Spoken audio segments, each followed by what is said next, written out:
পক্ষ থেকে আন্তরিক শুভেচ্ছা ও মোবারকবাদ। সম্মানিত উপস্থিতি জীবিত আছে, মাদক হচ্ছে সকল অপরাধের মা। শুনেছি বারে বারে প্রশাসনকে বলার পরেও, প্রশাসনের কাছে পরেও তারা কেন তাদের বিরুদ্ধে ব্যবস্থা নিচ্ছে না। আমরা সম্মানিত উপস্থিতি, প্রশাসন যদি তাদের কাছে ব্যর্থ হয় তাহলে তারা সামাজিক সংগঠনগুলোকে দায়িত্ব দেয়, সামাজিক সংগঠনগুলো তাদের বিরুদ্ধে ব্যবস্থা গ্রহণ করবে। সম্মানিত উপস্থিতি, আমাদের ছয় ইউনিয়ন নোয়াখালী এবং লক্ষ্মীপুরের এবং কিশোরগঞ্জ সহ বিভিন্ন অপরাধীরা অপরাধ করে লক্ষ্মীপুরে পার করে যাওয়ার সুযোগ আছে। প্রশাসন তারা বিষয়ে কোনো ব্যবস্থা নিচ্ছে না। বেগমগঞ্জের প্রত্যেকটা ইউনিয়ন আজকে মাদক এবং কিশোরগঞ্জে জর্জরিত অবস্থা আছে। বেগমগঞ্জের প্রশাসন, আপনাদের কাছে আমরা আজকের মানববন্ধন থেকে উদাত্ত আহ্বান জানাচ্ছি, আপনারা অতি দ্রুত জানিয়ে আমার বক্তব্য শেষ করছি। আসসালামু আলাইকুম।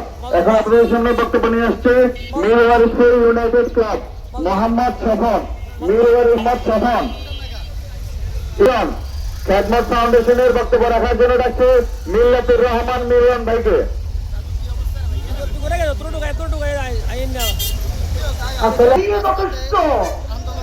প্রয়োজন হবে না, যত বড়ই কুত্তার দল আসবে আমরা লাঠি নিয়ে তাদেরকে প্রতিহত করবো।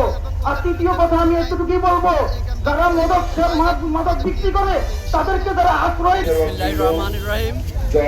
আজ আমরা বিভিন্ন সামাজিক এবং স্বেচ্ছাসেবী সংগঠনের উদ্যোগে মাদক এবং কিশোর গ্যাংয়ের বিরুদ্ধে স্বতঃস্ফূর্ত মানববন্ধনে অংশগ্রহণ করছি।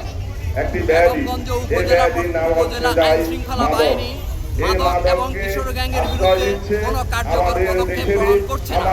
তারা থানায় বসে বসে সারাদিন শাড়ি ব্যবহার করে, কিন্তু এলাকায় একের পর এক অপরাধ হয়ে যাচ্ছে। তারা যদি আজ মাদক এবং কিশোর গ্যাংয়ের বিরুদ্ধে ব্যবস্থা গ্রহণ করত, আমাদেরকে আজ রাজপথে নামতে হতো না।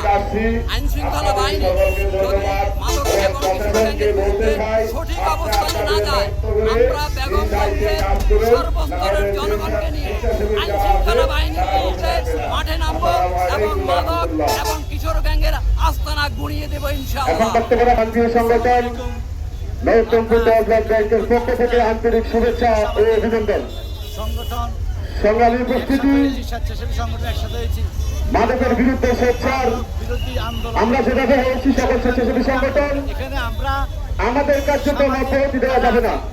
আমাদের এই সংগ্রাম চালিয়ে যেতে হবে। আমরা কয়েকদিন আগে দেখেছি একজন মাদক সেবী নিজে তার মাদক করে ফেলেছে। দেখেছি আমরা যদি আমাদের এই সংগ্রাম বন্ধ করে দিই, হয়তো আগামীকালকে হয়তো আমার ঘরে একটা মাদক সেবী জন্ম নেবে।